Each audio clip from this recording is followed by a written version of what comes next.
Taranja kickboxing eto amin'ny ligna Lamanga totosa ny talata teo tetsy amin'ny ainina isam-pifolo ny fifidianana izay foloan'ny ligna Lamanga hitantana izany taranja kickboxing izany. Voafidy hitantana izany mandritra ny efa-taona ary Andriamatoa Mino Arifetra Rakoto Razafy Arson. Taorin'ny fahavitan'ny fifidianana ny mpitantanareo seksiona efatra mandafitra azy ny herinandro lasa teo dia totosa teny amin'ny ANSP ny talata maraina teo ny fifidianana ho an'ny ligna Lamanga taranja kickboxing.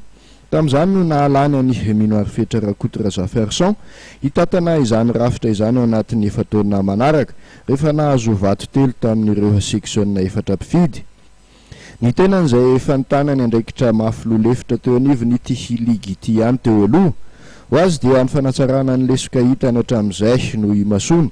Anisan'ireo ny fanomezana laka ny mpikatroka kickboxing eto Analamanga. Eo ihany koa ny fananganana ivitoeram-piofanana sy fanazarantena ho an'ny ligna Analamanga. Nahazo vato iray kosa ka nanaraka azy iandreana Arivao sitraky ny aina.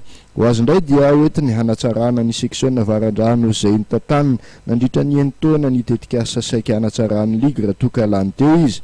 Ary farany dia ireo mialina Randriana Tenaina no kandida fahatelo. Ankoatran'ny mpikambana ao amin'ny komisiona fifidianana no tarehany Jean-Aimé Ratolojanahary sy ny solotenan'ny ministera Pia dia tonga teny am-pefilo ihany koa ireo mpikatroka sy mpanazatra ary ny mpitantana kickboxing eto Andrenivohitra. Teo ihany koa ny anisan'ny napiditra ny taranja kickboxing teto amintsika dia Maître Marcel Rasonaivo. Ny tenan'izay nanipiteny tamin'ny komisiona ny fifidianana sy ny solotenan'ny ministera mba hanembotra ny fifidianana eo anivon'ny federasiona. Nanamafy mantsy Maître Marcel fa ao anaty amehana loatra no anaovana izany fifidianana izany. Tsy aivina fa ny daty ny 30 Janoary no voatondro anaovana izany fifidianana ny mpitantana eo anivon'ny federasiona izany.